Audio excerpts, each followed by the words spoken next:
Good morning everyone, good afternoon everyone, नमस्ते, राधे राधे, राम राम, शस्त्र श्री अकाल। प्यारे प्यारे बच्चों, कैसे हैं आप सभी? उम्मीद है कि आप बहुत अच्छे होंगे और आपका रिवीजन भी बेहतरीन चल रहा होगा। मन्नू, खुशबू, परशुराम, दिशा, उसके बाद दिव्यांश, रोबिन, शिवांगी, साक्षी, निर्मा, शिवानी, अल्पा, गुनगुन, सुरेंद्र, दृष्टि, शीतल, दीपक, अनीता, पुष्पराज, सभी को मेरी तरफ से अगेन गुड आफ्टरनून, नमस्ते, राधे राधे, राम राम, शस्त्र श्री अकाल। प्यारे प्यारे बच्चों, शुरुआत में ही मैं आपको एक चीज बता देना चाहूंगी कि जो इंग्लिश मीडियम वाले बच्चे हैं उनके लिए मैं पहले से ये बोल देना चाहूंगी कि कल मैंने आपको पढ़ाया था हुमायूं, और हुमायूं की पीडीएफ टाइप हो चुकी है। वो पीडीएफ मैं आपको आज दे दूंगी। उसके बाद आज मैं आपको पढ़ाऊंगी शेरशाह सूरी, उसकी भी पीडीएफ बन चुकी है, उसकी भी पीडीएफ मैं आपको आज दे दूंगी।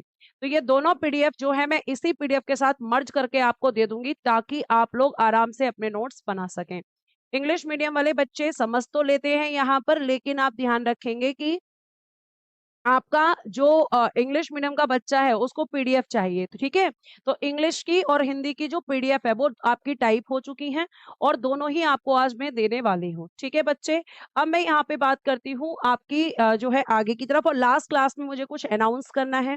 प्लीज आप लोग मुझे रिमाइंड करवा दीजिएगा क्लास के एंड में, बीच में नहीं बोलना है कि मैम आपने कुछ बोला था, आपने कुछ बोला था। क्लास के एंड में याद दिलवा देना मुझे, क्योंकि वो जानकारी आपके लिए ही है। मेरी तबीयत पहले से बहुत बेहतर है और आपको लग भी रहा होगा कि आज आवाज में भी थोड़ा सा दम है ना। अगर मैं आपसे बात करती हूँ यहाँ पे, तो आपको पता है कि आज हमारा चैप्टर क्या रहने वाला है, और मैंने आपको बोला था कि पढ़ाने का काम मैं जो है वो करने वाली हूँ आपका जो है हाथ से, और उसके बाद में आपको पीडीएफ मिल जाया करेंगी। सूर्यवंश की हम बात करेंगे। सूर्यवंश बेटा जी 1540 से लेकर और 1555 तक रहेगा, यानी 15 सालों तक सूर्यवंश की यहाँ पर हम चर्चा करेंगे।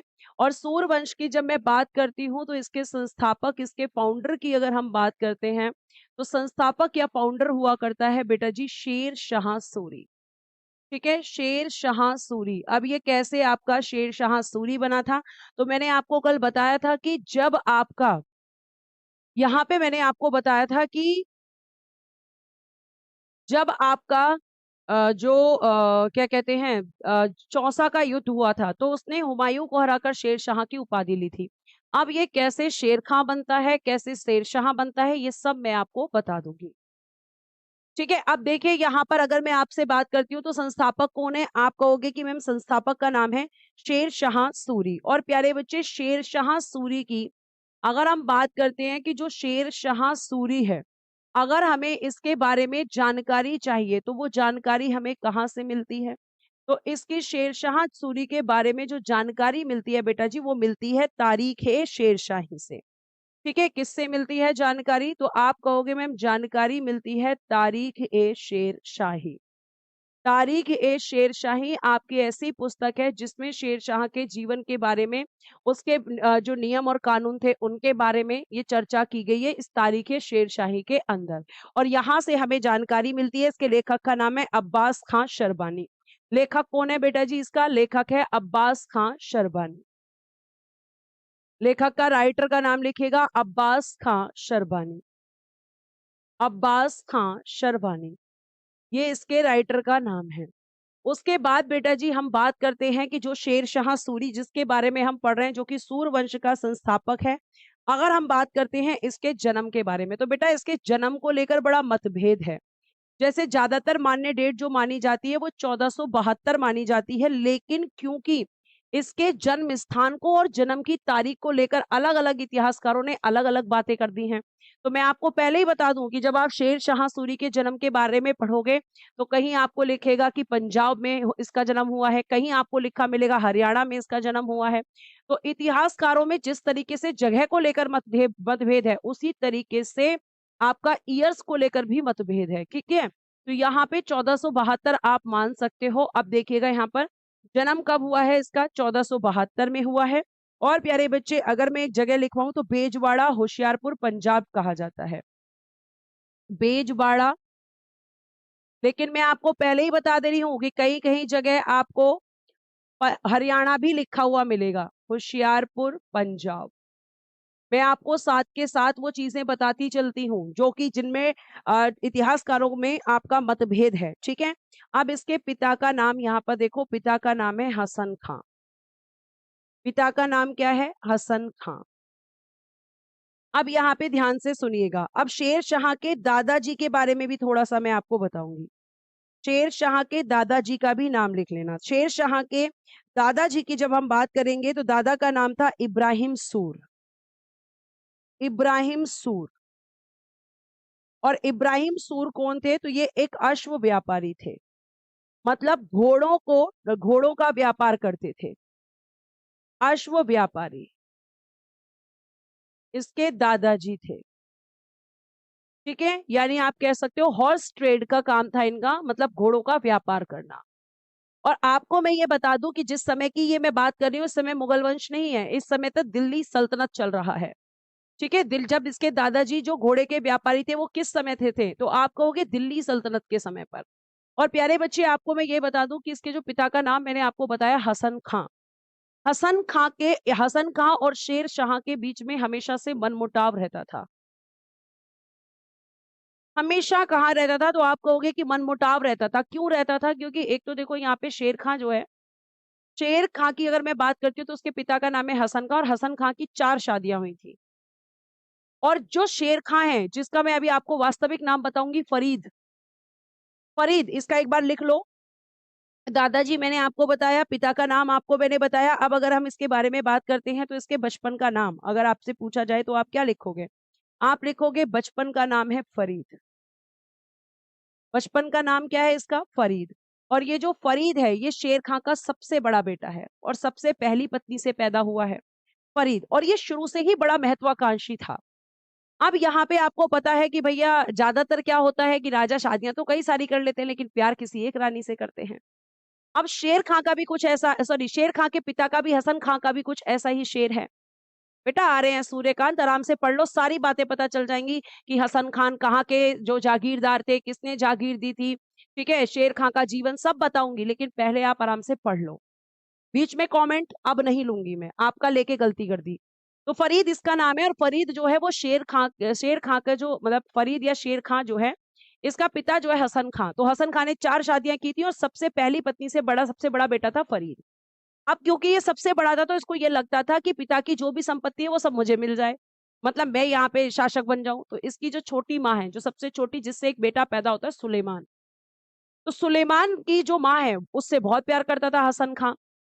तो वो कहता है अरे तुझे कैसे दे दूं सारी संपत्ति, जबकि तेरी छोटी माँ तो ये चाहती ही नहीं है। तो इनकी फैमिली में हमेशा डिस्प्यूट रहे, और आपका जो शेर खां है इसका अपने पिता के साथ भी डिस्प्यूट रहे इन्हीं चीजों को लेकर, ठीक है। आगे देखिएगा प्यारे बच्चे, बचपन का नाम पता चला, दादा का नाम पता चला, पिता के बारे में थोड़ी सी जानकारी लेते हैं।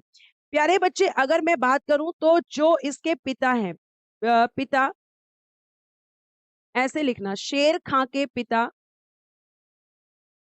हसन खां,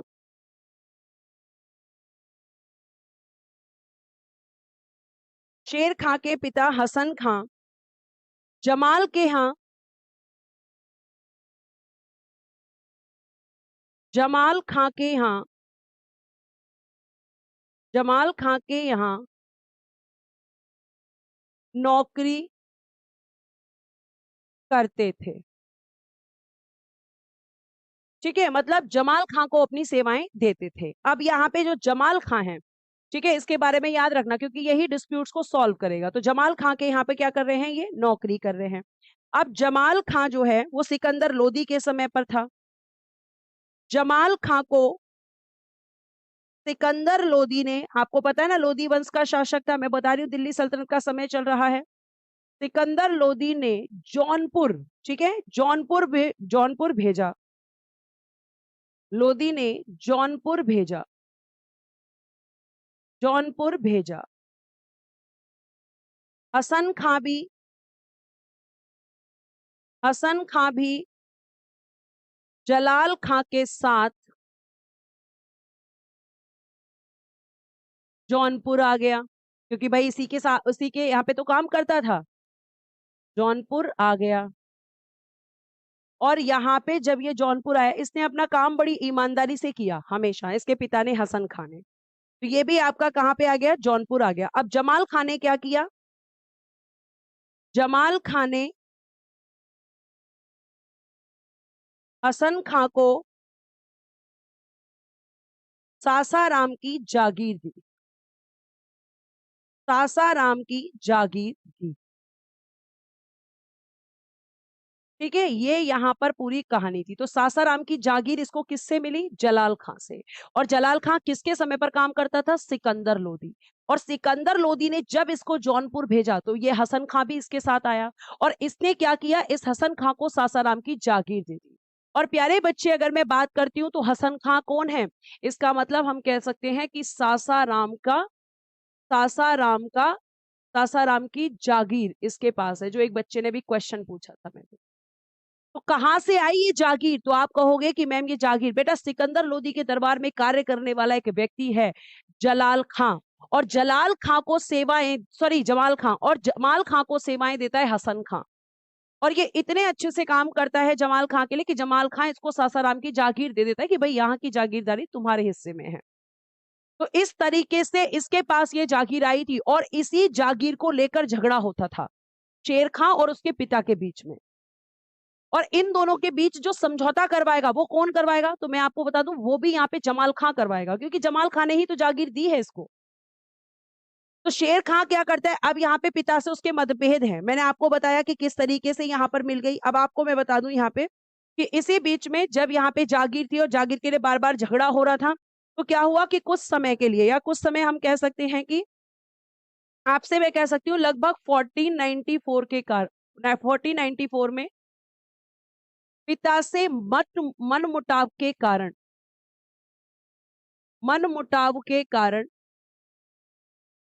शेर खां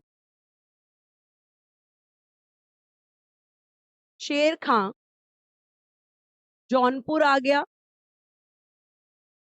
जौनपुर आ गया और यहां पर प्रारंभिक शिक्षा प्राप्त की, और यहां पर प्रारंभिक शिक्षा प्राप्त की। तो आपके शेर खां की प्रारंभिक शिक्षा कहां पर हुई है, आप कहोगे कि मैम इसकी जो प्रारंभिक शिक्षा है वो हुई है जौनपुर के अंदर। ठीक है, अब यहाँ पे मनमुटाव तो बना हुआ है। अब देखो इनके बीच का जो मनमुटाव है वो कौन दूर करवाएगा। अब यहाँ पे मैं आपको बता दूं कि यहाँ पे शिक्षा प्राप्त हो गई, फिर वापस सासाराम आया,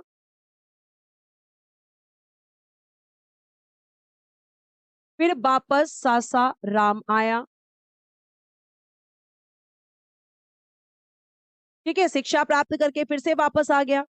अब यहाँ पे मैं आपसे बात करूं प्यारे बच्चे, तो जब वापस आया, वापस होने के बाद क्या हुआ, इसके पिता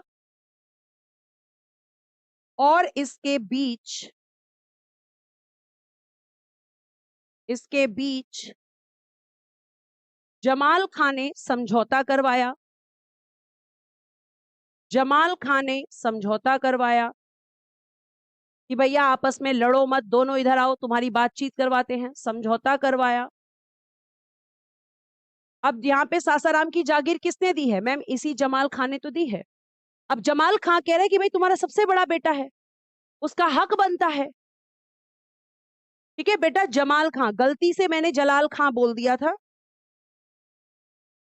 ये देखिए लिखा हुआ हर जगह जमाल खां है,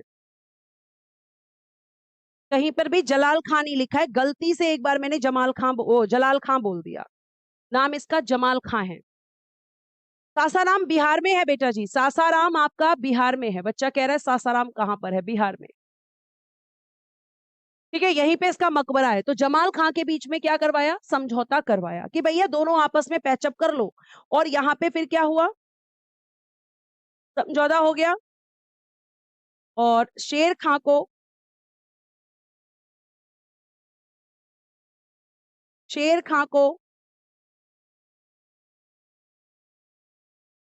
सासाराम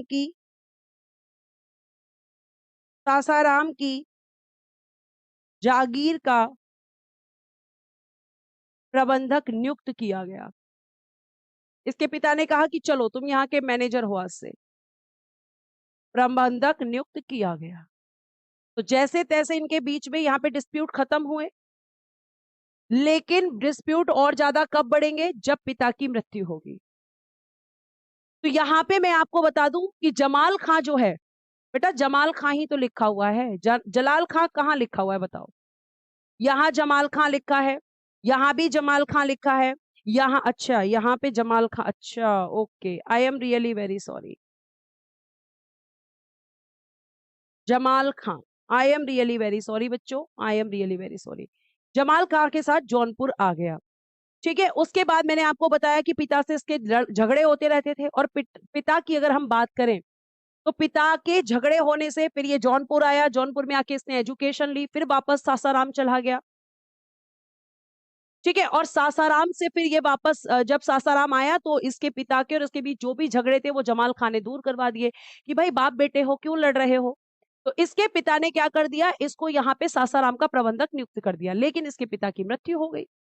अब मृत्यु होने के बाद में इसके कितने, इसकी मैम 4 वाइफ हैं, और चारों वाइफ से 2-2 बच्चे, मतलब 8 भाई थे इसके। और इनके बीच में अब जो सुलेमान है, जो सबसे छोटी वाली वाइफ का बेटा है, वो कहता है ऐसे नहीं चलेगा, इसका बंटवारा होगा। और इनके फैमिली डिस्प्यूट स्टार्ट हो जाते हैं, तो शेर खां क्या करता है, वहां से चला जाता है, सासाराम की जागीर को ही छोड़ देता है। ठीक है, सासाराम की जागीर को छोड़ देता है। और प्यारे बच्चे अगर मैं आपसे बताऊं यहाँ पे, तो आप कहोगे कि मैम यहाँ पर जब ये चला जाता है तो उसके बाद में कहाँ जाता है, और देखो यहीं से इसके जीवन का फिर कहानी शुरू होती है। जिसको पढ़ना है बेटा ढंग से पढ़ लो, और जिसको नहीं पढ़ना है, जिसको सिर्फ कमियां ढूंढनी है, वो जाकर जिसकी क्लास आपको अच्छी लग रही हो वहां से पढ़ लो। लेकिन मुझे प्लीज उन बच्चों को पढ़ाने दो जो पढ़ना चाहते हैं, और ये बच्चे समझ गए होंगे कि किसके लिए ये डायरेक्शंस दिए जा रहे हैं। अब यहाँ पे क्या हुआ, इसने भाई सासाराम जो है एक छोटी सी जागीर हुआ करती थी, जागीर का प्रबंधक था, लेकिन पिता की मृत्यु हो गई। पिता की मृत्यु के बाद देखो क्या हुआ, इसने क्या किया, शेर खां ने दक्षिण बिहार के सूबेदार, दक्षिण बिहार के सूबेदार बहार खां लोहानी के यहाँ कार्य किया। बिहार, दक्षिण बिहार के सूबेदार बहार खां लोहानी, बहार खां लोहानी, ये नाम याद रखिएगा क्योंकि यहां से ही बहार खां लोहानी। तो दक्षिण बिहार का सूबेदार कौन है, आप कहोगे मैम बहार खां लोहानी है, बहार खां लोहानी है। और बेटा इसी को कहा जाता है मोहम्मद शाह, ये भी ध्यान रखना, इसी को कहते हैं मोहम्मद शाह। यहां पे आ गया सूबेदार बहार खां लोहानी को सेवाएं दी, सेवाएं दी। ठीक है, अब सेवाएं दी तो क्या किया यहाँ पे, बहार खां लोहानी ने इसे अपने पुत्र का संरक्षक नियुक्त किया, इसे अपने पुत्र का संरक्षक,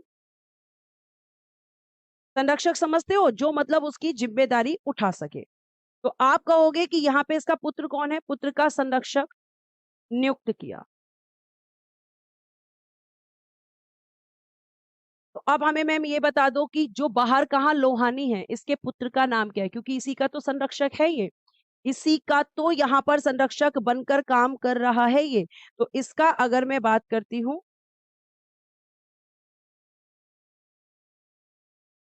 तो आप कहोगे कि इसने अपने पुत्र जो है बहार खां लोहानी ने अपने पुत्र जमाल खां का शिक्षक नियुक्त किया, जमाल खां का शिक्षक, या आप कह सकते हो संरक्षक, बस इतना ही है, नियुक्त किया। और नियुक्त करने के बाद में जब संरक्षक नियुक्त कर दिया तो उसके बाद क्या हो गया, उसके बाद आप लिखोगे कि मैम बहार खां लोहानी ने ही इसे शेर खां की उपाधि दी थी, बहार खां लोहानी,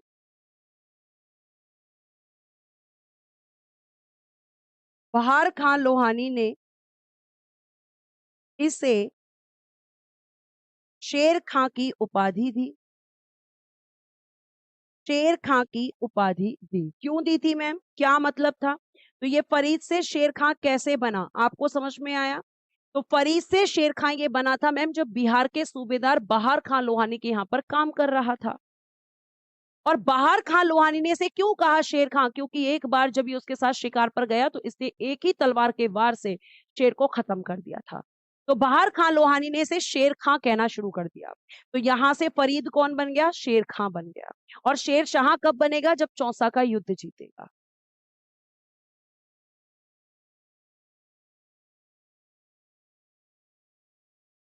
ठीक है, ये आपको ध्यान रखना है। तो शेर खां की उपाधि इसको किसने दी? बाहर खां लोहानी ने। बाहर खां लोहानी ने इसको शेर खां की उपाधि दी। अब यहाँ पे देखो, ये बहुत अच्छे से काम कर रहा है, लेकिन आपको पता है कि ज्यादा ईमानदारी से काम करने वाले व्यक्ति के चरित्र पर भी उंगलियां उठ जाती हैं। इसके चरित्र पर भी उंगलियां उठी। बाहर कहाँ लोहानी को, जो आपके और लोग थे सरदार में, क्योंकि ये सॉरी, बाहर कहाँ लोहानी के दरबार में जो और लोग थे, उसने बाहर कहाँ लोहानी को भड़का दिया कि भाई ये तो तुमसे तुम्हारा साम्राज्य छीनना चाहता है, ये तो खुद यहाँ पे राजा बनना चाहता है। क्योंकि शेर खां बहुत महत्वाकांक्षी है और उसकी महत्वाकांक्षाएं साफ दिख जाती हैं लोगों को। भाई हुमायूं, सॉरी, बाबर ने भी उसको पहचान लिया था और अपने बेटे को सचेत होने के लिए कहा था। तो यहाँ पे बाहर कहाँ लोहानी उन लोगों की बातों में आ जाता है, षड्यंत्र रचते हैं वो लोग इसके खिलाफ और इसको निकाल देता है। इसी बीच में ये कहाँ पहुंचता है? मुगल वंश में पहुंचता है। और ये आपका बाबर एंट्री कर चुका है भारत में। और बाबर जब भारत में आया है तो ये बाबर की सेवाओं में रहा और बाबर की सेवाओं में रहकर इसने मुगलों से, कि भाई मुगल किस तरीके से सेना का नेतृत्व करते हैं, किस तरीके से तोपखाने का प्रयोग करते हैं, किस तरीके से युद्ध लड़ते हैं, पूरी चीजें वहां से सीखी। लेकिन इसको दिख गया कि मुगल वंश के अंदर रहकर मैं केवल एक सेनापति या फिर एक सैनिक बनकर रह जाऊंगा और मेरा कभी विकास नहीं हो पाएगा। तो ये वापस आ जाता है बाहर खान लोहानी के पास और बाहर खान लोहानी जो है वो इसको वापस रख लेता है। वो कहता है मैंने तुम्हारे साथ गलत किया, तो इसको वापस रख लेता है। और यहाँ पर जब वापस वो आया तो उसके बाद में बाहर खान लोहानी की मृत्यु हो गई। और बाहर खान लोहानी की मृत्यु हुई तो उसने उसकी बेगम जो है दुद्दू बेगम, उससे शादी कर ली। और यहाँ पे जब शादी कर ली बेटा जी, तो उसकी जितनी भी जागीर थी, जिसका जो बिहार का सूबेदार था, जो उसकी सूबेदारी को इसने हड़प लिया क्योंकि बेटा तो छोटा है। अब यहाँ पे क्या हो गया? इसे शेर खां लोहानी, बाहर खां लोहानी ने शेर खां की उपाधि दी। आगे लिखिएगा। बाहर खां लोहानी की मृत्यु के बाद, बाहर खां लोहानी की मृत्यु के बाद उसकी बेगम, उसकी बेगम या सॉरी उसकी विधवा, उसकी विधवा दुद्दू बेगम से शादी कर ली।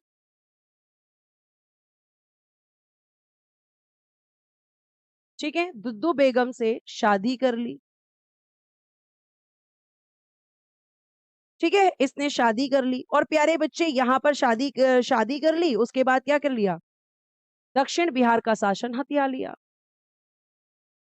दक्षिण बिहार का शासन हथिया लिया, मतलब अपना कब्जा कर लिया। इस तरीके से ये दक्षिण बिहार का सूबेदार हो गया। ठीक है, इस बीच में ये मुगल वंश में, जैसे मैंने आपको बताया था, अभी आपको याद आएगा कि मुगल वंश में कब गया था, बाबर से इसका क्या संबंध था। अगर आपने बाबर को ठीक से पढ़ा था तो मैंने आपको बताया था कि बाबर के साथ ये किस युद्ध में गया। तो देखो, आपको मैंने बताया था 1528 चंदेरी का युद्ध हुआ था। चंदेरी का युद्ध बताया था मैंने आपको, बताओ। ठीक है, चंदेरी का युद्ध हुआ था और जब चंदेरी का युद्ध हुआ था तो इसने क्या किया था? शेर खान ने मुगलों की तरफ से भाग लिया था। शेर खान ने मुगलों की तरफ से भाग लिया।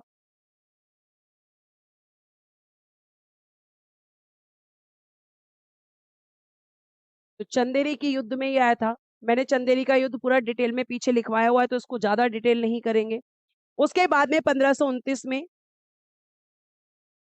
घाघरा का युद्ध हुआ था और इसमें ये मुगलों के खिलाफ हो गया था। घाघरा का युद्ध, क्या लिखोगे? मुगलों के विरुद्ध। ठीक है, महमूद लोधी की तरफ से भाग लिया। महमूद लोधी की ओर से भाग लिया।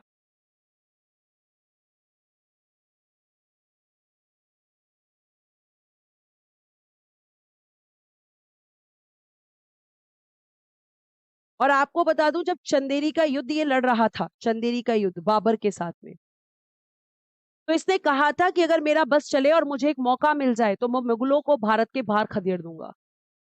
और ये बात इसने सत्य साबित कर दी थी, क्योंकि उसने हुमायूं को भारत के बाहर खदेड़ दिया था।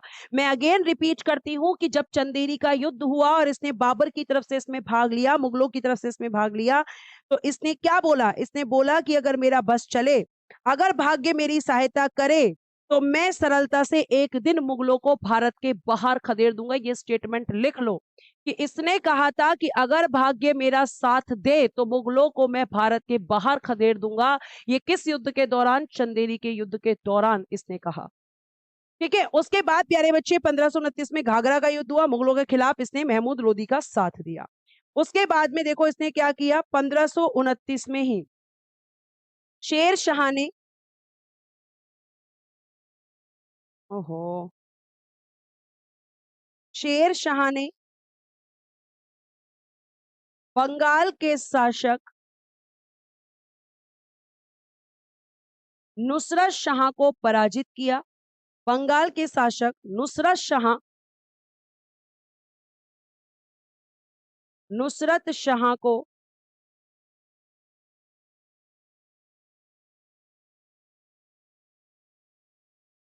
नुसरत शाह को पराजित किया और हजरत ए आला की उपाधि धारण की।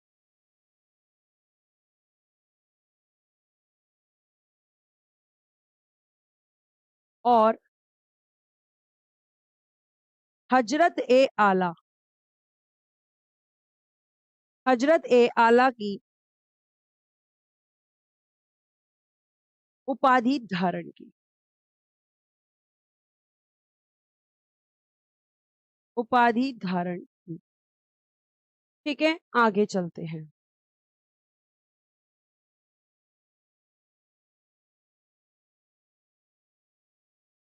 आगे चलिए, नेक्स्ट।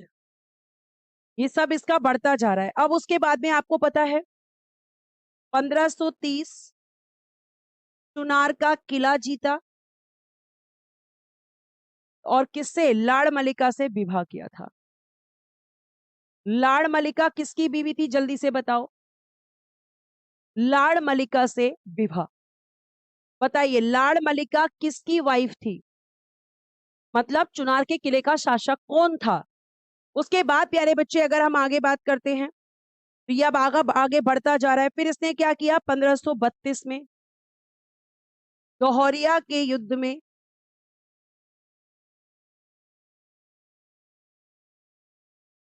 हुमायूं के विरुद्ध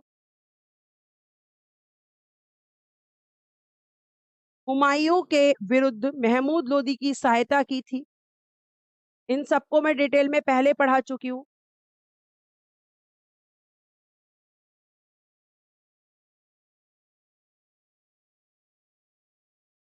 महमूद लोदी की सहायता की। ठीक है। उसके बाद प्यारे बच्चे अगर बहुत बड़े, यहाँ पे चिंतामणि वाले बच्चे गलत हैं, ताज खां वाले बच्चे सही हैं। चिंतामणि तो बेटा जी रोहतासगढ़, चिंतामणि रोहतासगढ़, ताज खां यहाँ पे जिसने बोला है उन बच्चों ने सही बोला है बेटा। चिंतामणि इज रोहतासगढ़। आगे आइए, यहाँ पर अगर हम बात करते हैं तो 1539 चौसा का युद्ध ऑलरेडी मैं आपको पढ़ा चुकी हूं। और यही वो युद्ध था जिसमें इसने क्या किया था? जिसमें इसने उपाधि ली थी शेर शाह की। तो ये शेर शाह बन गया था यहां से। ठीक है। फिर हुआ था 1540 में कन्नौज या बिलग्राम का युद्ध। और आपको पता है कि दोनों युद्ध किस किस के बीच हुए थे और किसकी जीत हुई थी। और ये वही युद्ध था जिसने भारत में दूसरे अफगान वंश को स्थापित कर दिया था। तो ये इसके समय पर हुआ। फिर प्यारे बच्चे यहां पर इसके समय पे क्या हुआ कि 1541 में बंगाल में खिज्र खां ने विद्रोह कर दिया। और जब खिज्र खां ने विद्रोह कर दिया तो ये बंगाल पहुंच गया। तो अब देखिएगा, 1541 बंगाल में खिज्र खां ने विद्रोह किया। खिज्र खां ने विद्रोह, इसने कहा कि भैया हुमायूं तो चला गया भारत से बाहर, खिज्र खां ने कहा। और मैं शेर खां के अधीन काम नहीं करूंगा। तो इसने खुद को बंगाल में क्या कर दिया कि मैं तो भैया यहाँ पे क्या करूंगा, मैं तो यहाँ पे जो है एक तरीके से अपना स्वतंत्र शासन करूंगा। और ये खिज्र खां कौन था मैम? तो बेटा जी ये खिज्र खां जो है ये बंगाल का सूबेदार था। ठीक है, ये बंगाल में सूबेदार था और इसने क्या कर दिया मैम, इसने यहाँ पर अगर हम इसके बारे में बात करते हैं, बंगाल का सूबेदार, तो इसने यहाँ पर शेर खां के खिलाफ एक तरीके से विद्रोह कर दिया, क्योंकि अब तो राजा शेर खां है। तो उसने कहा कि मैं नहीं मानता शेर खां को, मैं तो हुमायूं को मानता था, मैं नहीं मानूंगा इसको। तो यहाँ पे शेर खां पहुंचेगा अब। तो जब इसने विद्रोह किया तो यहाँ पे विद्रोह करके इसने क्या किया, तो देखिएगा बंगाल में खिज्र खां का विद्रोह, विद्रोह का दमन शेर खां द्वारा किया गया। ठीक है, शेर खां ने कर दिया। उसके बाद में प्यारे बच्चे और क्या किया, बंगाल को 19 सरकारों में विभक्त कर दिया, ताकि यहां पर कोई भी विद्रोह पूरी तरीके से हो ना सके। 19 सरकारों में विभक्त कर दिया। आप देख रहे हो कि शुरू से बंगाल में ही विद्रोह होते हुए आ रहे हैं। तो इसने इसको डिवाइड कर दिया कि भैया अब सारी की सारा बंगाल एक के पास नहीं रहेगा, बल्कि मैं इसे टुकड़ों में बांट दूंगा। सभी सरकार 19 सरकारों में विभक्त कर दिया, ध्यान रखना। सभी सरकारों सभी सरकारों के लिए, सभी सरकारों को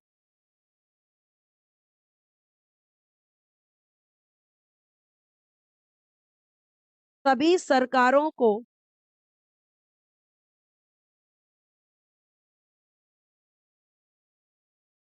सभी सरकारों को अमीन ए बंगला,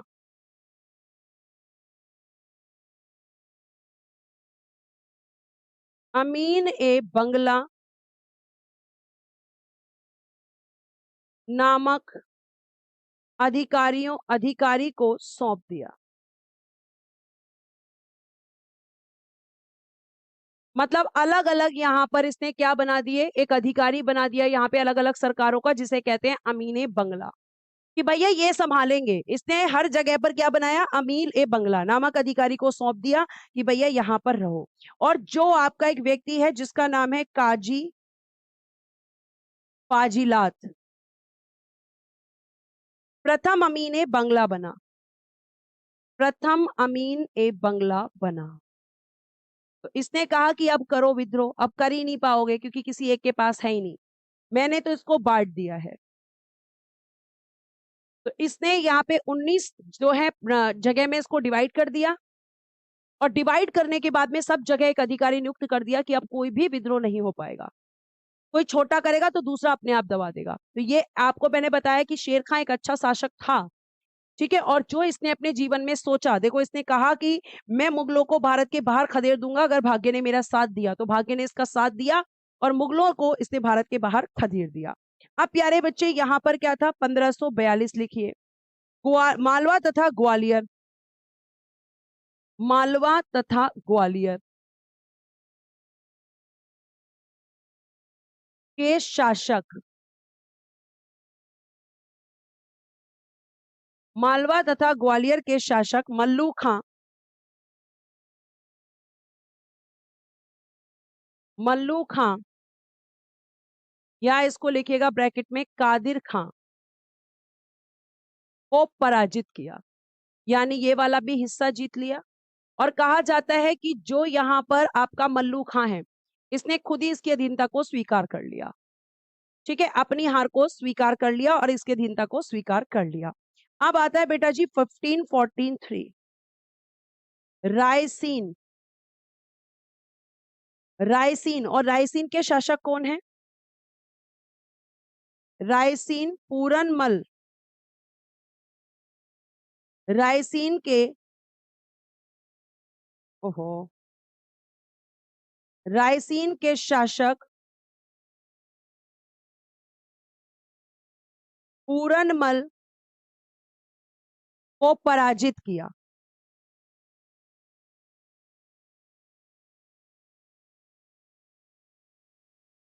पूरनमल को पराजित किया। अब यहाँ पे सुनिए, ये जो रायसीन है, इस रायसीन वाले अभियान के दौरान ये कहा जाता है कि जो शेर खां है, और शेर खां की अगर मैं आपसे बात करती हूं तो शेर खां के जीवन में या शेर शाह के जीवन में अगर कोई भी सबसे गलत अभियान माना जाता है तो वो यही। एक तरीके से कहूं तो रायसीन को जीतने के दौरान इसने क्या किया है, इसने यहां पर इसके ऊपर एक कलंक लगा हुआ है, इसके ऊपर एक कलंक लगा हुआ है। और कलंक लगा हुआ है किस चीज का, तो बेटा जी देखो इसके ऊपर कलंक लगा हुआ है एक तरीके से बेईमानी का। इसने क्या किया कि जब ये रायसीन को जीतने गया तो रायसीन के जीतने के दौरान इसने काफी टाइम तक उसको जीतने की कोशिश की लेकिन जीत नहीं पाया, और यहाँ के राजा से कहा पूरनमल से कि भाई मैं जो है वो संधि करना चाहता हूँ। अब पूरनमल ने ये कहा कि भाई मैं क्यों करूं संधि, नहीं करूंगा। तो यहाँ पे कहा जाता है कि इसने कहा, और इसने कहा कि भाई मेरी बात पे यकीन करो, मुझे जो चाहिए बस आप मुझे वो दे दो, मैं यहाँ पे किले पे किसी पे भी अत्याचार नहीं करूंगा, किसी को भी मारूंगा नहीं, किसी को कोई नुकसान नहीं पहुंचाऊंगा। और कहा जाता है कि ये बात इसने कुरान पर हाथ रख के कसम खाई थी। और कुरान पे हाथ रख के कसम करने के बाद प्यारे बच्चे इसने वही काम किया जब यहाँ पे संधि के लिए आपके पूरनमल जी बाहर आए, और पूरनमल जी फिर उस दौरान बाहर ही ठहर गए और उन्होंने किले को खोल दिया। तो इसने वहां पर घुसकर कहा जाता है कि स्त्रियों और बच्चों के सर कटवा दिए। तो ये ऐसा व्यक्ति था, मतलब इसने धोखा किया, कुरान तक की इज्जत इसने नहीं की। समझ सकते हो, और ये इसका कहा जाता है कि ये इसके ऊपर एक कलंक है। तो पूरनमल को पराजित किया, लेकिन प्यारे बच्चे आपको बता दूं कि ये क्या किया जाता है, यहां शेर शाह ने, लिख लीजिएगा थोड़ा लिख लेंगे, यहां शेर शाह ने पूरनमल, ठीक है, वह अनेक राजपूत स्त्रियों, वह अनेक राजपूत स्त्रियों और बच्चों को, और बच्चों को विश्वासघात करके मार डाला, विश्वासघात करके मार डाला। ठीक है, ऐसा था ये शेर शाह। और ये आपका जब इसने मारा तो इसकी काफी इस पे इसके जीवन में ये कलंक इसके ऊपर लग जाता है। ठीक है, और यहाँ पे क्या माना जाता है, यह शेर शाह के चरित्र पर कलंक माना जाता है, यह शेर शाह के चरित्र पर कलंक माना जाता है, कलंक माना जाता है। और इस घटना से एक इसका सेनापति है उसने तो आत्महत्या कर ली थी, लिखना जरा उस बात को भी, इस बात को भी लिखना। इस घटना से शर्मिंदा होकर, इस घटना से शर्मिंदा होकर शेर शाह के सेनापति, शेर शाह के सेनापति कुतुब खां ने आत्महत्या कर ली थी।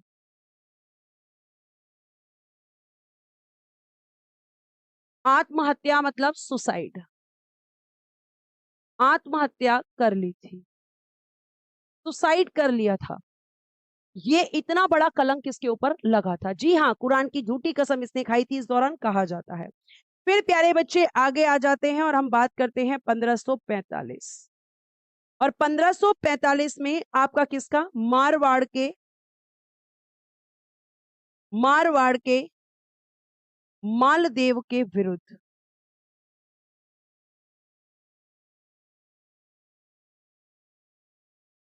मारवाड़ के मालदेव के विरुद्ध। ठीक है, मारवाड़ के मालदेव के विरुद्ध यहां पर अब ये करेगा। और प्यारे बच्चे मैं बता दूं कि जब ये करेगा तो यहां पर एक युद्ध होगा जिसे हम कहते हैं गिरी सुमेल के,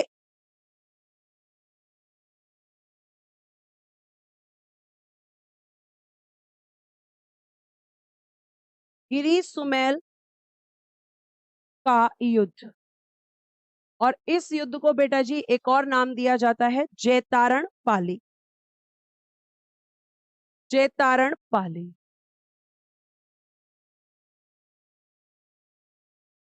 ठीक है, अब ये जो युद्ध होगा वो किस किस के बीच होगा, तो इसमें एक तरफ होंगे मालदेव के सेनापति, जो कि बहुत ही शानदार लड़ाका है।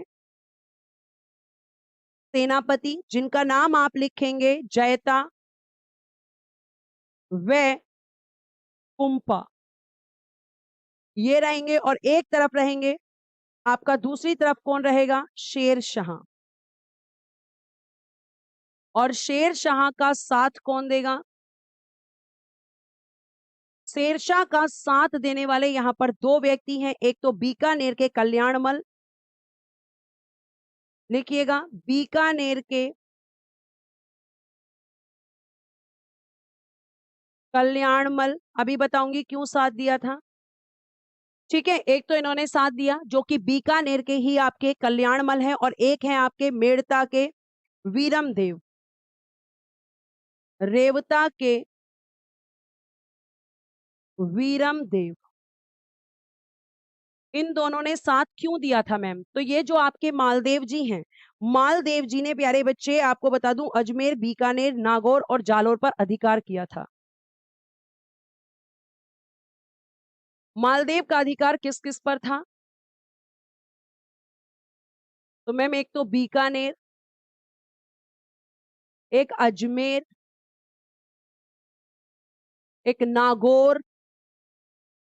मतलब मैं ये कहना चाहती हूं कि जो मालदेव हैं ये भी एक शक्तिशाली राजा हैं, और ये यहाँ पर जब शक्तिशाली राजा हैं तो इन्होंने कई जगहों को कब्जा किया हुआ है, जिसमें अजमेर है, ठीक है, बीकानेर है, जहाँ आपका जो है नागौर है, और हम कह सकते हैं कि यहाँ पर इसके अलावा जालोर, जालोर रह गया लिखने से, ठीक है, यहाँ पे अधिकार कर लिया।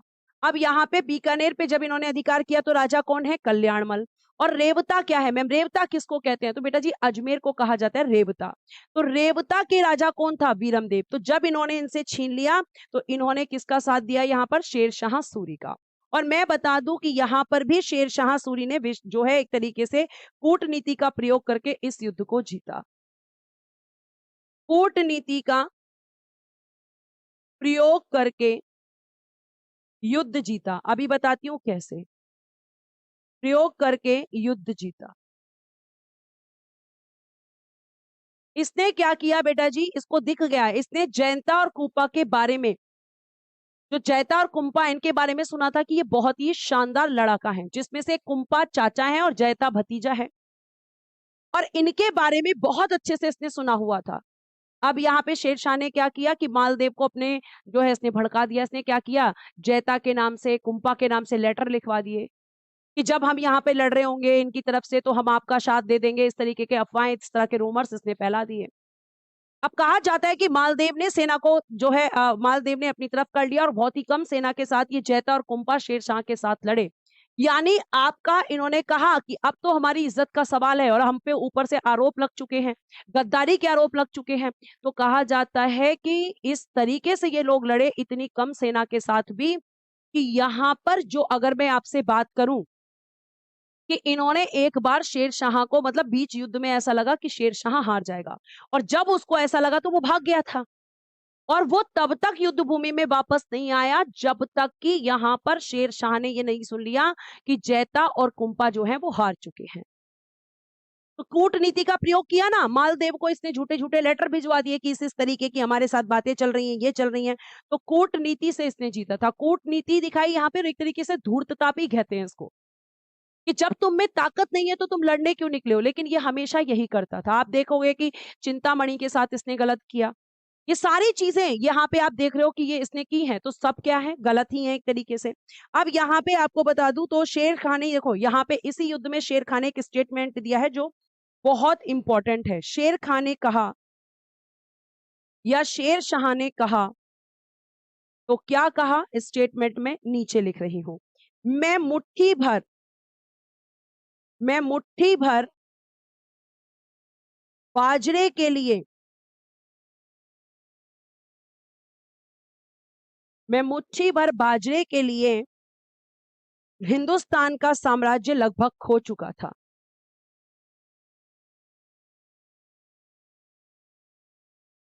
हिंदुस्तान का साम्राज्य लगभग खो चुका था। पता है क्यों कहा इसने?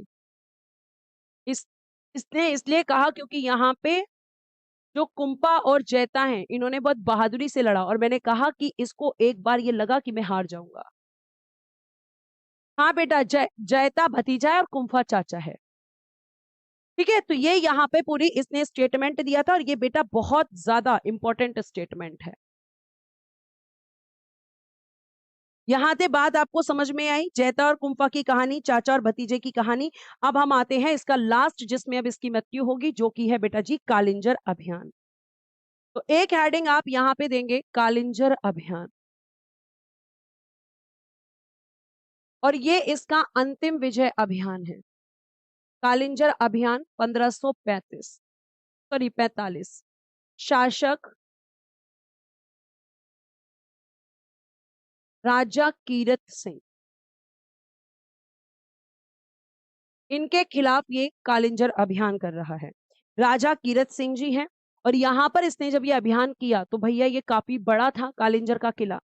तो इसने कहा जाता है कि ऊंची ऊंची जो है इस तरीके से, मतलब ऊंचे ऊंचे जो है इसने वो बना दिए और यहाँ पे अपने सैनिकों को खड़ा कर दिया, और ये था किला। तो कहा कि देखो यहाँ क्या हो रहा है, राजा क्या कर रहे हैं। और जैसे ही राजा दिखता कि फोड़ दो बम, फोड़ दो बम, फोड़ दो बम यहाँ पे। ठीक है, ये सब आपको ध्यान रखना है। धाई माँ पन्ना कौन थी? धाई माँ पन्ना बेटा एक ऐसी व्यक्ति, एक ऐसी महिला थी जिन्होंने अपने अपने बेटे को अपने फर्ज के लिए गवा दिया था। बात करेंगे, अभी मैं बताऊंगी धाई माँ पन्ना कौन थी, लेकिन पहले अब ये पढ़ लो। तो कालिंजर अभियान 1545 में प्यारे बच्चे शासक हैं राजा कीरत सिंह हैं। और मैं जब बता दूं कि यहाँ पे जब आक्रमण किया, तो जब कालिंजर अभियान वो कर रहा था तो उसमें किसका यूज कर रहा था? गोले फिकवा रहा था, गोले फिकवा रहा था। अब यहाँ पे क्या हुआ कि एक गोला गलती से आकर इसके पास फट गया और इसकी मृत्यु हो गई। और मतलब एकदम नहीं हुई, कहा जाता है कि लगभग बहुत पूरा, मतलब इसकी बॉडी जल चुकी थी, लगभग जल चुकी थी। और जब इसकी बॉडी लगभग जल चुकी है, तो यहां पर ये कहा जाता है कि जब तक उसके बाद भी ये गोले फिकवाता रहा, और ये कहा कि जब इसमें लगातार गोले फेंके गए, गोले फेंके गए, तो यहाँ पे ये जब तक इसको ये खबर नहीं मिली कि यहाँ पर हमने इस कालिंजर को विजय कर लिया है, तब तक इसकी मृत्यु नहीं हुई। यानी कालिंजर अभियान इसका अंतिम अभियान था, या कह सकते हैं कि अंतिम विजय अभियान था। ठीक है, तो शासक कौन है? राजा कीरत सिंह है। आगे चलिएगा प्यारे बच्चे, अब लिखिएगा कालिंजर शेर शाह की अंतिम विजय थी, इसने जीत लिया था इसको, अंतिम विजय थी। उसके बाद बेटा अगर मैं आगे आपसे बात करती हूं, लिखिएगा इसी अभियान के दौरान, इसी अभियान के दौरान उक्का नामक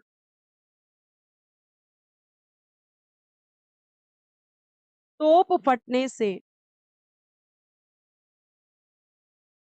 उक्का नामक तोप फटने से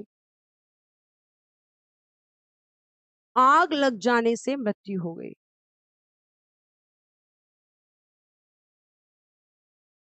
तो इसकी मृत्यु कब हो गई मैम? 1545 में। मृत्यु तब हुई जब इसके कानों में एक खबर पहुंच गई कि हाँ भाई ये मेरा हो चुका है। ठीक है, आगे देखिएगा प्यारे बच्चे, अब इसकी मृत्यु हो गई तो जाहिर सी बात है कि इसकी मृत्यु जब हुई है तो इसका मकबरा कहां पर है मैम? मकबरा लिखेंगे बेटा, इसका जो मकबरा है वो है बेटा जी सासाराम बिहार में, जहां से इसने अपने जीवन को एक तरीके से शुरू किया था। सासाराम बिहार में। ठीक है, किस नदी के किनारे पर है? तो आपसे अगर नदी पूछी जाएगी तो आप कहोगे सोन नदी।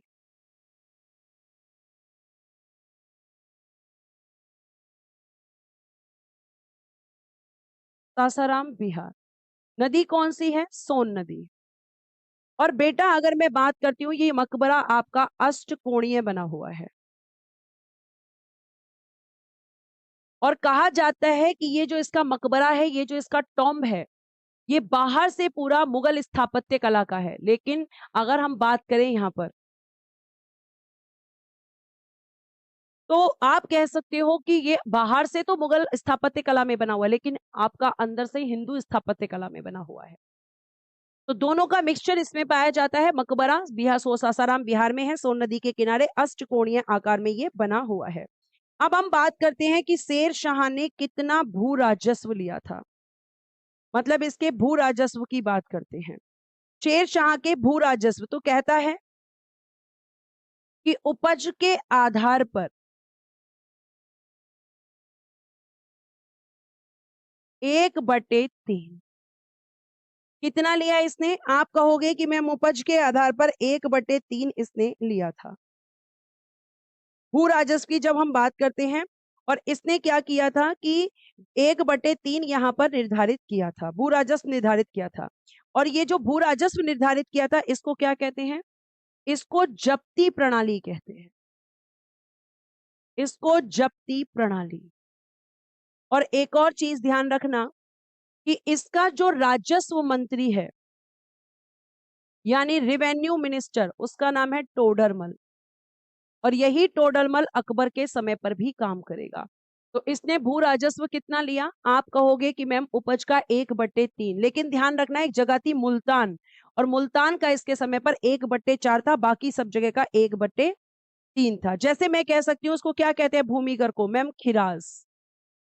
खिराज यानी कि हम कह सकते हैं कि भूमि कर हुआ करता था, और आपने अभी बताया कि ये आपका 1/3 हुआ करता था उपज का। ठीक है, फिर इसने एक लिया था जरीबाना, एक और लिया था इसने, वो भी लिख लो क्योंकि ये भी इंपॉर्टेंट है। इसके अलावा जो लिए थे, एक ये लेता था बेटा जी जरीबाना, जरीबाना। और ये किसके लिए होता था? तो भूमि की नाप के लिए, भूमि की नाप के लिए। उपज का 2.5%, उपज का 2.5%, एक ये लेता था जरीबाना। उसके बाद महासीलाना, महासीलाना ये भी ये लेता था, और ये लेता था राजस्व अधिकारियों के लिए, राजस्व अधिकारियों के लिए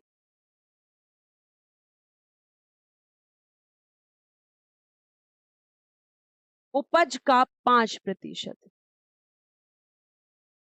उपज का 5%। ठीक है, और एक और चीज लिख लेना कि इसने भूमि के लिए, जो भूमि नापी जाती थी या भूमि की जो पैमाइश की जाती थी, उसके लिए इसने क्या यूज किया था? तो आप कहेंगे भूमि की नपाई के लिए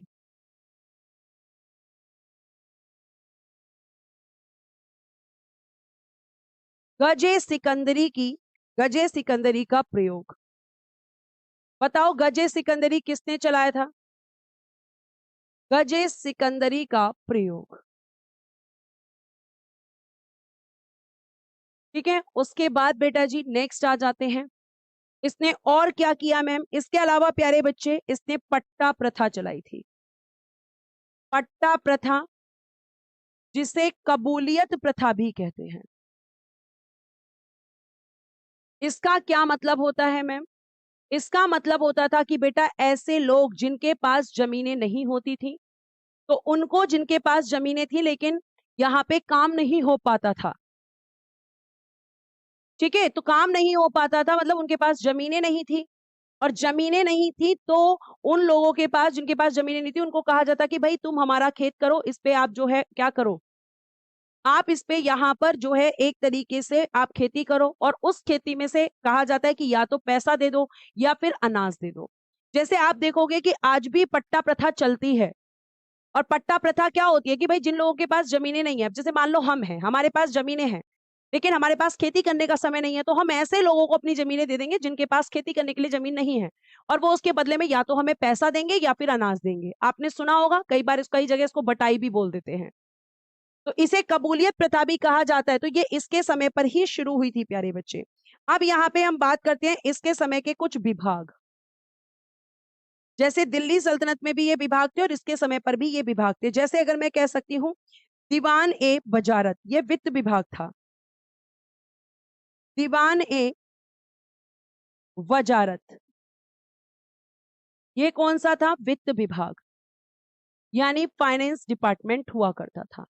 तो इसके समय के जो डिपार्टमेंट्स हैं उनमें एक हुआ करता था दीवाने बजारत यानी कि फाइनेंशियल डिपार्टमेंट। उसके बाद बेटा जी एक होता था यहाँ पे दीवान ए आरिज। और दीवान ए आरिज मैंने आपको कई बार बताया है कि दीवान ए आरिज मतलब जिसको हम कहते हैं सैन्य विभाग, यानी मिलिट्री डिपार्टमेंट कहा जाता है, सैन्य विभाग कहा जाता है। एक होता है दीवान ए रसालत, दीवान ए रसालत। और ये क्या होता था? ये होता था बेटा जी विदेशी विभाग। ठीक है, इसको क्या कहते थे? विदेश मंत्रालय। विदेश मंत्रालय यानी फॉरेन मिनिस्ट्री, विदेश मंत्रालय। और एक दो डिपार्टमेंट और लिख लो क्योंकि ये आपके एग्जाम्स में पूछे गए हैं। आगे देखिएगा प्यारे बच्चे, अगर मैं आगे बात करती हूं, एक है दीवान ए इंशा, दीवान ए इंशा। और ये आपका प्रीवियस ईयर में पूछा गया है। इस विभाग का मंत्री शाही घोषणाओं व आज्ञा को लिखता था। इस विभाग का मंत्री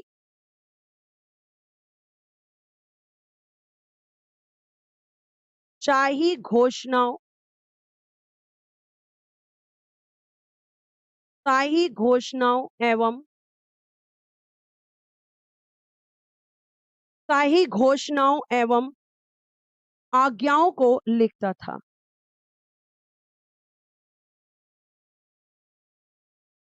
आज्ञाओं को लिखता था। ठीक है बेटा। उसके बाद एक आता है आपका यहाँ पे दीवान ने काजी। और दीवाने काजी तो आपको पता ही होगा, काजी किसको कहते थे? न्याय विभाग का प्रमुख। तो ये न्याय विभाग का प्रमुख होता था, न्याय विभाग का प्रमुख। जिन चीजों को आप ये सोचते हो कि ये बोरिंग है, वहीं से क्वेश्चन आते हैं। ये बोरिंग लग रहा होगा क्योंकि यहाँ कहानी नहीं है, लेकिन यहां पर आपको मैं बता दूं कि ये आपका होता था, ये दिया जाता था। ये सब यहाँ पे एग्जाम में क्वेश्चन पूछे जाते हैं। उसके बाद एक होता था दीवाने वरीद, जिसे गुप्तचर या डाक विभाग का प्रमुख कहते थे। क्या होता था? दीवाने वरीद, दीवान ए वरीद। गुप्तचर एवं डाक विभाग का प्रमुख, डाक विभाग का प्रमुख। ठीक है, यानी डाक की जो शुरुआत की थी वो इसी के समय हुई थी, लिख लीजिएगा। पहले तो डिपार्टमेंट्स लिख लिए, उसके बाद हम बात करते हैं डाक की शुरुआत शेर खां के समय हुई थी या शेर शाह के समय। बाद में इसको प्रॉपर तरीके से अंग्रेजों ने शुरू किया था। ठीक है, लेकिन उससे पहले शेर शाह ने इसे शुरू कर दिया था। उसके अलावा इसने आधुनिक रुपया चलवाया, इसने आधुनिक रुपया चलवाया। जैसे रुपया में अगर हम बात करें तो इसने क्या क्या चलवाया? लिखिएगा। एक तो इसने चलवाया था प्यारे बच्चे चांदी का, चांदी का क्या कहते थे? चांदी का कहा जाता था रुपया, जो 180 ग्रेन का था। और एक इसने चलवाया था तांबे का, जिसे कहते थे दाम, तांबे का जिसे कहते थे दाम। और ये 380 ग्रेन का था। तो इसने ये चलवाए थे, 380 ग्रेन का हुआ करता था। ठीक है, 380 ग्रेन का हुआ करता था। उसके अलावा बेटा आप एक चीज और ध्यान रखना, इसने क्या किया? इसके सिक्कों पर इसका नाम, इसके सिक्कों पर इसका नाम अरबी और देवनागरी लिपि में, अरबी और देवनागरी लिपि,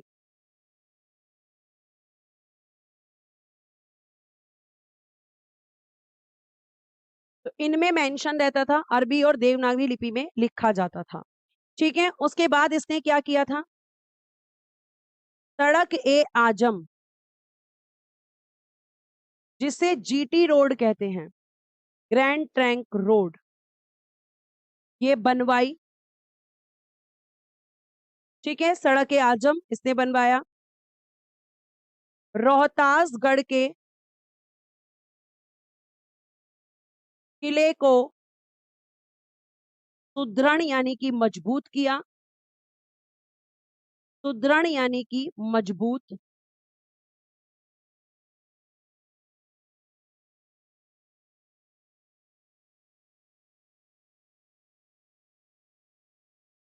यानी कि मजबूत किया। और रोहतासगढ़ का जो किला है वो इसने किससे लिया था? तो मैम इसने लिया था जो है आपका चिंतामणि से। चिंतामणि से छीना था इसने। ठीक है, रोहतासगढ़ का किला। आगे देखिएगा प्यारे बच्चे, एक हेडिंग दीजिएगा, शेर शाह के उत्तराधिकारी। शेर शाह के उत्तराधिकारी।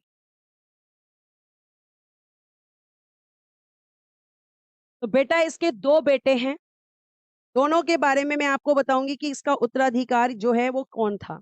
तो शेर शाह के उत्तराधिकारी नेक्स्ट स्लाइड पे मैं बना के दिखा देती हूँ, क्योंकि इस पे आएगा नहीं। तो इसके दो बेटे हैं, लिखिएगा, एक का नाम है आदिल खां। आदिल खां, ब्रैकेट में लिखना बड़ा बेटा। इसी को अपना उत्तराधिकारी, इसी को मरने से पहले उत्तराधिकारी घोषित किया। उत्तराधिकारी घोषित। और एक बेटा है बेटा जी इसका, दूसरा लिखेगा आपका जलाल खां। और ये है आपका छोटा बेटा। लिखना, अफगान सरदारों की मदद से, अफगान सरदारों की मदद से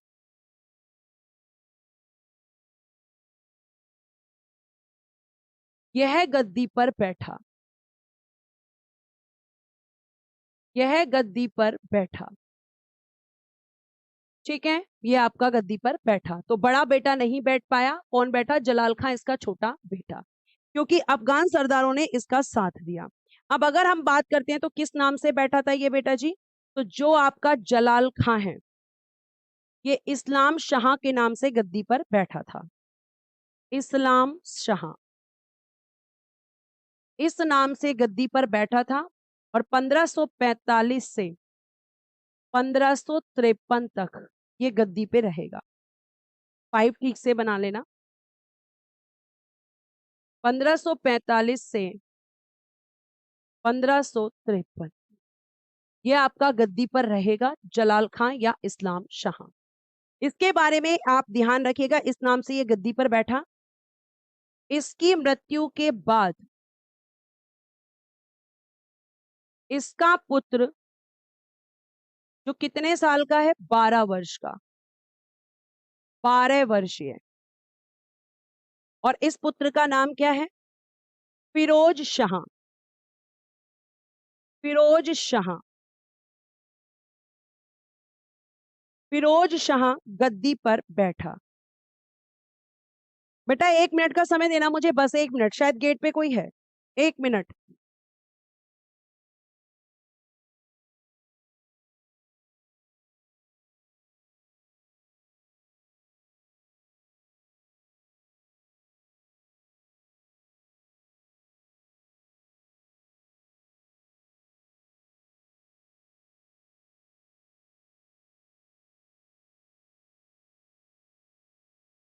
सॉरी बेटा, आई am really very sorry for this.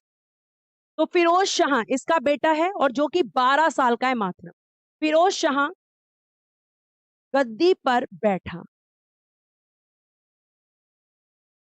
इसकी हत्या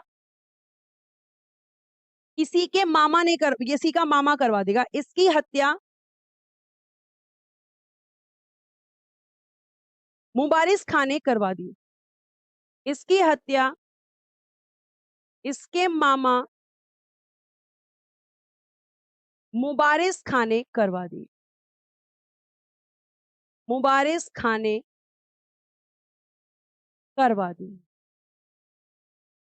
तो अब अगला शासक कौन बना होगा मैम? अब जाहिर सी बात है कि मुबारिस खां ने इसको तो मरवा दिया, तो अगला शासक ये खुद बना होगा मुबारिस खां। भाई गद्दी के लिए ही तो मरवाते थे ये लोग।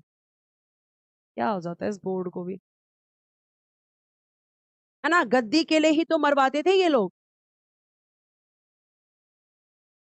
तो अब देखिए यहां पर अगला शासक कौन है? मुबारिस खां, जो आदिल शाह के नाम से गद्दी पर बैठेगा। मुबारिस खां, मामा कंस बन गया, ब्रैकेट में लिखेगा बेटा जी आदिल शाह। मुबारिस खां या आदिल शाह, ठीक है, इस नाम से ये गद्दी पर बैठा था।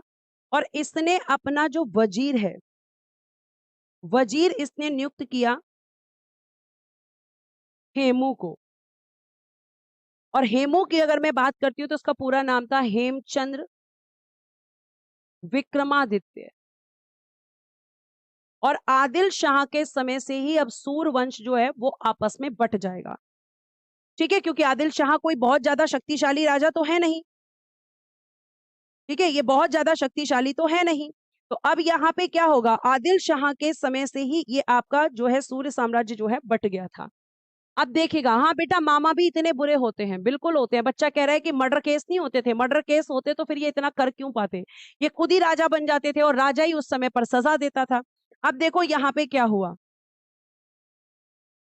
सिंहासन के दावेदार,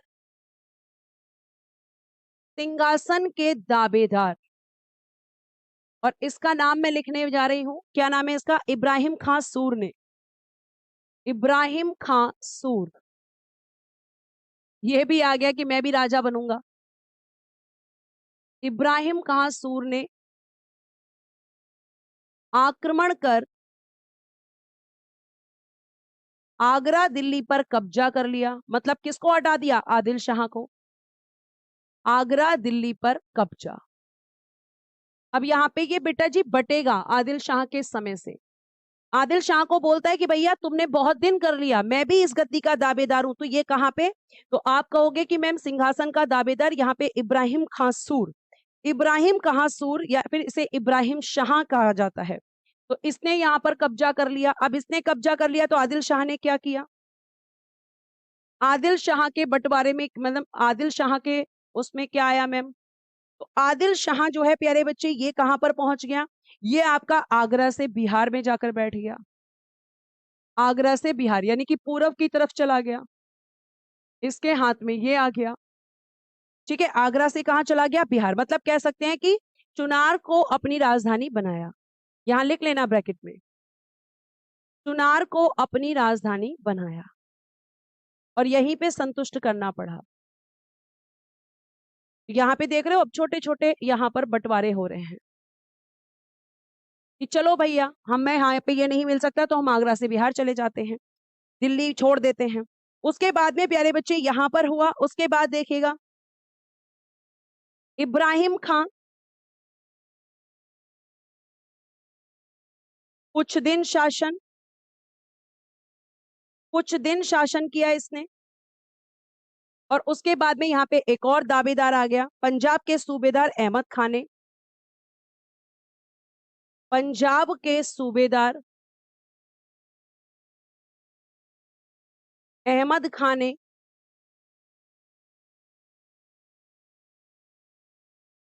आक्रमण कर, आक्रमण कर दिल्ली आगरा पर कब्जा, दिल्ली आगरा पर कब्जा कर लिया। और अब यही समय है जब यहाँ पे हुमायूं देख रहा है कि ये तो कमजोर हो रहा है, यहाँ पे ये लोग आपस में खुद ही लड़ रहे हैं।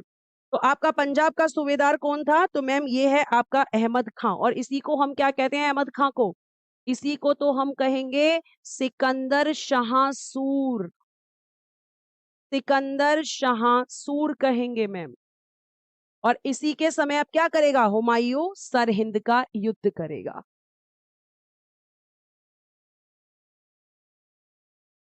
तो लिखिएगा यहां पर सिकंदर शाह सूर।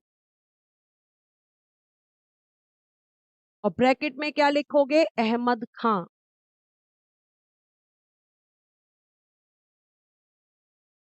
और ये कौन है इसी के समय? सरहिंद का युद्ध 1555। ऑलरेडी मैं आपको बता चुकी हूं। इस तरीके से आपका शेर शाह के मरने के बाद में आपका साम्राज्य यहां पर आप देखोगे कि कमजोर हो गया था। ठीक है, ये आपको ध्यान रखना है। बच्चा कह रहा है हुमायूं तो मर चुका है। अल्पा हुमायूं कब मरा था? 1556 में। बात कब की है? 1555 की। तो ये आपका पूरा शेर शाह का पूरा जीवन काल था, या मैं कह सकती हूँ कि शेर खां का यहाँ पे सारी चीजें थी। और सरहिंद के युद्ध में हुमायूं ने सिकंदर शाह या अहमद खां को पराजित कर दिया था। ठीक है, ये कहाँ का? पंजाब का सूबेदार था। तो उसने कहा भैया मुझे भी चाहिए। तो ये सारी चीजें आपको हो चुकी हैं यहाँ पर। ठीक है, और अगर जिसको लगता है ज्यादा लिखवाती हो तो बेटा अगर हाथ से लिखकर भी तुम संतुष्ट नहीं हो, पीडीएफ से तुम संतुष्ट नहीं हो, तो फिर अब तुम संतुष्ट हो भी नहीं पाओगे। लिखना तो पड़ेगा, अगर अभी नहीं लिखवाऊंगी तो बाद में फिर भूल जाओगे। तो ये शेर शाह सूरी हमने पढ़ा। कल मैं आपका स्टार्ट करूंगी अकबर। कल स्टार्ट करूंगी मैं अकबर एक बार, लेकिन उससे पहले क्विक रिवीजन जो कि होना चाहिए, जो हमेशा होता है। जैसे प्यारे बच्चे, अगर मैं सूर्यवंश की बात करती हूँ तो सूर्यवंश का संस्थापक है शेर शाह या फरीद, जिसके बचपन का नाम था। और फरीद की अगर हम बात करते हैं प्यारे बच्चे, तो अपने पिता से हमेशा डिस्प्यूट रहते थे। डिस्प्यूट का कारण था पिता की जागीरदारी, क्योंकि पिता जो है अपनी छोटी बेगम से बहुत प्यार करता था। और जो, हाँ, अनाउंसमेंट की बोल रही थी वो भी करूंगी, लेकिन पहले रिवीजन सुन लो। तो पिता क्या कर रहा था कि पिता छोटी वाली बेगम से बहुत प्यार कर रहा था। जाना मत, जाना मत, क्योंकि बहुत इंपॉर्टेंट है अनाउंसमेंट। ठीक है, तो यहाँ पे क्या होगा? यहाँ पे हम कह सकते हैं कि शेर शाह सूरी की जो जानकारी मिलती है वो किससे मिलती है? तारीख फिरोज शाही से, जिसमें ये पता चलता है कि शेर खां जो है वो उसके पिता के बीच और उसके बीच मनमुटाव का कारण था सासाराम की जागीर। और सासाराम की जागीर जो इसके पिता को मिली थी वो किससे मिली थी? जमाल खां से मिली थी। और जमाल खां ने इसको जो है ये जागीर दे दी थी। अब यहाँ पे शेर खां का कहना था कि मुझे चाहिए, लेकिन इसका पिता कहता था तुम्हारी छोटी माँ मना कर रही है। और छोटी माँ का बेटा था सुलेमान। अब यहाँ पे जैसे तैसे जमाल खां जो है इन दोनों के बीच में समझौता करवाता है, और समझौता कराने के बाद कहता है कि भैया इसको दे दो। तो इसको प्रबंधक नियुक्त कर देता है इसका पिता। पिता की मृत्यु हो जाती है, फिर से डिस्प्यूट शुरू हो जाते हैं। ये दक्षिण बिहार चला जाता है। इसी बात पे कमेंट बॉक्स में मुझे बताओ शेर शाह की प्रारंभिक शिक्षा कहाँ पर हुई थी? अब ये बिहार आ जाता है। बिहार में यहाँ पे बहार खान लोहानी है। बहार खान लोहानी इसे अपने पुत्र का संरक्षक नियुक्त करते हैं। संरक्षक नियुक्त करते हैं प्यारे बच्चे। उसके बाद में यहाँ पे आप एक चीज और ध्यान रखना कि संरक्षक नियुक्त करने के साथ साथ यहाँ पे बहार खान लोहानी से शेर खां की उपाधि देते हैं, क्योंकि जब ये उनके साथ में शिकार पर जाता है तो एक शेर को एक तलवार के वार से खत्म कर देता है। तो शेर खां इसका नाम पड़ जाता है। और फिर यहाँ पे बहार खान लोहानी की मृत्यु के बाद उसकी विधवा बेगम, जिसका नाम है दुद्दू बेगम, उससे शादी कर लेता है और इस तरीके से दक्षिण बिहार को हथिया लेता है। इसी बीच में जब वो दक्षिण बिहार में था, इसी बीच में वो मुगलों के पास भी गया था, जिसमें हम कह सकते हैं कि उसने क्या किया, यहाँ पे जो है मुगलों की तरफ से 1528 में चंदेरी के युद्ध में बाबर की तरफ से ये वो लड़ा था। बहुत बढ़िया मैम, कन्नौज में। बहुत बढ़िया मैम, सॉरी जौनपुर के अंदर, कन्नौज नहीं जौनपुर, सॉरी जौनपुर के अंदर। हाँ, बच्चों ने लिखा जौनपुर है, मैंने बोल दिया कन्नौज। जौनपुर बिल्कुल सही है। ठीक है, उसके बाद में यहाँ पे क्या होता है, चंदेरी के युद्ध में मुगलों का साथ दिया। फिर घाघरा के युद्ध में मुगलों के विरुद्ध महमूद लोदी का साथ दिया। 1529 में बंगाल के शासक नुसरत शाह को हराया और हजरत आला की उपाधि धारण की। फिर 1530 में चुनार का किला जीत लिया। लाड़ मलिका से शादी कर ली। ताज खां की विधवा थी लाड़ मलिका। 1532 में दोहरिया युद्ध में इसने क्या किया, महमूद लोदी का साथ दिया हुमायूं के विरुद्ध। फिर 1539-1540 हुमायूं और शेरशाह के बीच युद्ध हुआ। 1539-64 के युद्ध में शेरशाह की उपाधि थी। ठीक है, उसके बाद प्यारे बच्चे अगर मैं बात करती हूँ यहाँ पे, तो 1541 में इसने बंगाल में इसके खिलाफ खिज्र खां ने विद्रोह कर दिया। इसने विद्रोह को दबाया, सजाकर बंगाल को 19 सरकारों में विभक्त कर दिया और वहां पे एक अधिकारी बना दिया जिसका नाम इसने रखा अमीन ए बंगला। और पहला अमीन बिगला बना था आपका काजी फाजिलात। ठीक है, 1542 में मालवा को जीता। मालवा के शासक थे मल्लू या कादिर खां। फिर रायसीन पर इसने किया। रायसीन के शासक थे पूरनमल। पूरनमल को धोखा दिया। धोखा देकर विश्वासघात करके पूरनमल वहां की स्त्रियों और बच्चों को मार दिया। ठीक है, जो कि इसके जीवन पर एक कलंक है। और यहाँ पे अगर मैं बात करती हूँ ठीक है, जतिन अभी देख लेते हैं रिवीजन के दौरान, ठीक है। और यहाँ पे क्या हुआ, इसने मार डाला तो इसका एक सेनापति है जिसका नाम है कुतुब खां, उसने आत्महत्या कर ली। 1545 मावड़ के मालदेव के विरुद्ध यहाँ पे तो गिरी सुमेल का युद्ध हुआ जिसमें इसका दो लोगों ने साथ दिया। एक तो बीकानेर के राजा कल्याणमल है और दूसरा है यहाँ पे आपका रेवता के राजा वीरम देव।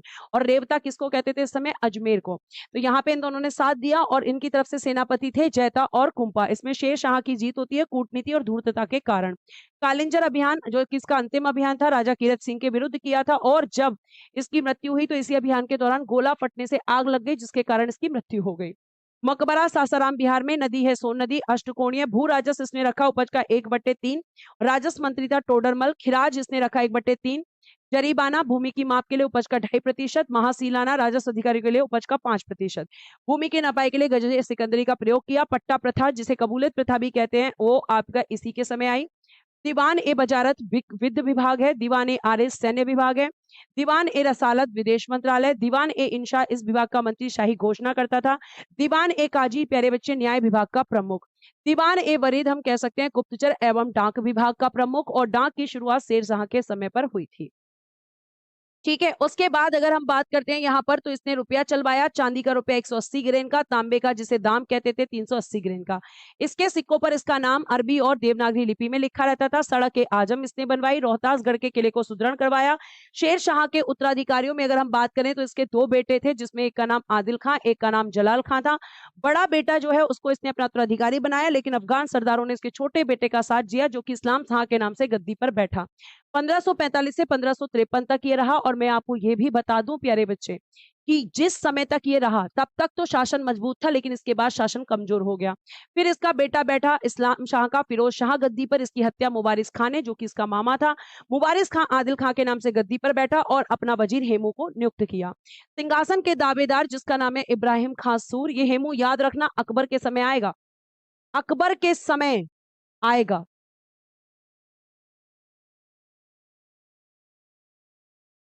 ठीक है। और सिंहासन के दावेदार इब्राहिम खान सूर ने आक्रमण करके दिल्ली पर कब्जा कर लिया। आपका आदिल शाह जो है वो बिहार की तरफ चुनार के किले की तरफ चला गया।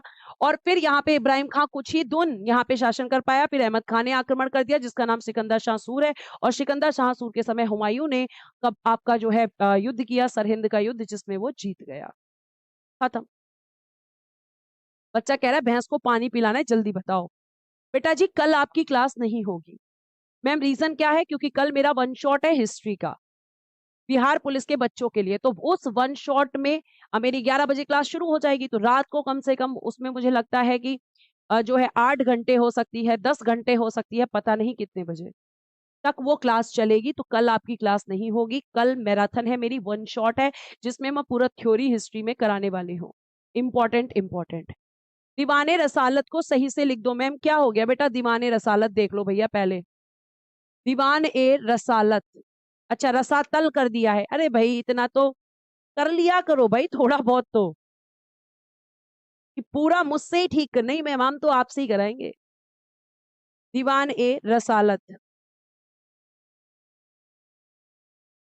लो भाई दीवान ए रसालत कर दिया। तुम खुश रहो। ठीक है, हाँ के लिए इतना काफी है।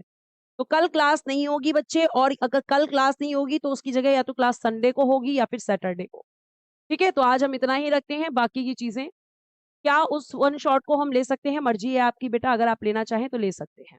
Thank you so much, bye bye, take care and good day everyone. जय हिंद, जय भारत। हंसते रहो, मुस्कुराते रहो और हमेशा खुश रहो।